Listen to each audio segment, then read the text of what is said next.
কৃষক সমাবেশে আজকে সভাপতিত্ব করছেন কৃষক দল ঢাকা বিভাগীয় উপকমিটির সদস্য, টাঙ্গাইল জেলা কৃষক দলের আহ্বায়ক কমিটির সদস্য, মির্জাপুর উপজেলা কমিটির আহ্বায়ক কমিটির সদস্য, গুড়াইয়ের কৃতি সন্তান জনাব আজহারুল ইসলাম। আমার সঙ্গে মঞ্চে উপস্থিত আছেন এই মাত্র যিনি বক্তব্য শেষ করেন আমার সহযোদ্ধা, আমার ভাই, টাঙ্গাইলের গর্ব, টাঙ্গাইলের মহামাটি মানুষের নেতা, MM সরকারি কলেজের বারবার নির্বাচিত জিএস এবং ভিপি, সাবেক ছাত্র নেতা, সেইখান থেকে এখন টাঙ্গাইলের কৃষক দলকে যিনি সুসংগঠিত করছেন, দিন রাত মাথার ঘাম পায়ে ফেলে চোখের ঘুমকে হারাম করে যিনি কৃষক সমাজকে ঐক্যবদ্ধ করছেন, টাঙ্গাইলের কৃতি সন্তান, টাঙ্গাইল জেলা কৃষক দলের সংগ্রামী সদস্য সচিব জনাব শামীমুর রহমান খান ভিপি শামীম উপস্থিত আছেন। মির্জাপুর উপজেলা কৃষক দলের বিপ্লবী আহ্বায়ক, মির্জাপুর উপজেলা যুব দলের সাবেক সাধারণ সম্পাদক জনাব জাহাঙ্গীর আলম মৃধা। আমি পরিচয় করিয়ে দিচ্ছি, একটু নামের হেরফের হতে পারে, তারপরেও আমার সুন্দর দৃষ্টিতে দেখবেন।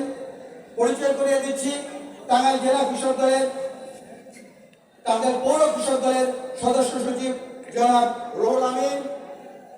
আমাদের মাঝে উপস্থিত আছেন গাজীপুর কৃষক দলের সদস্য, কৃষক নেতা জনাব তানভীর আহমেদ। উপস্থিত আছেন রাফি সিদ্দিকী, মতিউর রহমান।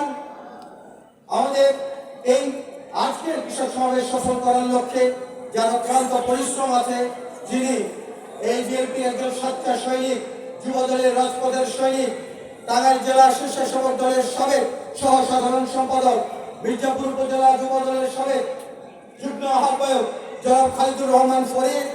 উপস্থিত আছেন টাঙ্গাইল সদর বিএনপির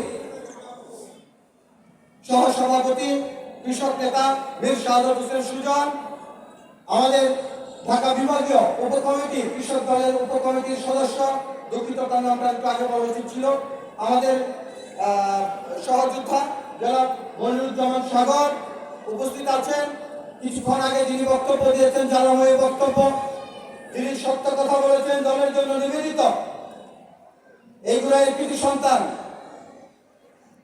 শ্রমিক দলের সাবেক ঘুরাই অঞ্চলের সহ দপ্তর সম্পাদক, শ্রমিক দলের কান্ডারি শাহরিয়ার হোসেন রুকন। আমাদের মাঝে উপস্থিত আছেন জাতীয়তাবাদী যুব দলের মির্জাপুর উপজেলা শাখার সাবেক সহ দপ্তর সম্পাদক, বিএনপির নিবেদিত প্রাণ, আমাদের মাঝে উপস্থিত জনাব মোহাম্মদ শাহিন, তাকে একটু দাঁড়িয়ে হাত কিছু করতে বলবো আমি। উপস্থিত আছেন আমাদের জালাল সিদ্দিকী, কৃষক নেতা জালাল সিদ্দিকী আছে নাকি? আমাদের এখানে উপস্থিত আছেন জুয়েল রানা, উপস্থিত আছেন এত রুবেল আলামিন, আরো অনেকে আছে, এত নাম আমি বলতে গেলে সময় লাগবে। তারপর প্রিয় কৃষক ভাইয়েরা, আমি আপনাদেরকে একটু বলবো, আগামী দিনে এই যে কৃষক যেভাবে এখন নির্যাতিত আছেন, নিপীড়িত আছেন, অর্থাৎ কৃষকের যে উপকরণ দিয়ে কৃষক তার কৃষি কাজ করেন, অর্থাৎ সার, ডিজেল, কীটনাশক সহ বিদ্যুতের মূল্য যে পর্যায়ে আছে, আমি যদি আপনাদেরকে জিজ্ঞেস করি তাতে কি ঠিক আছে না ঠিক আছে? আপনারা কি মনে করেন? ঠিক আছে, তাই না? না ব্যাটিক আমার কথা বুঝতে পারেন নাই সম্ভবত। আমি বললাম যে ফ্যাসিস্ট হাসিনা সরকারের আমলে এই যে কৃষি উপকরণ অর্থাৎ সার, ডিজেল, বিদ্যুতের মূল্য, কীটনাশক ওষুধ, এই উপকরণগুলো কৃষকের হাতের নাগালের মধ্যে আছে না নাই?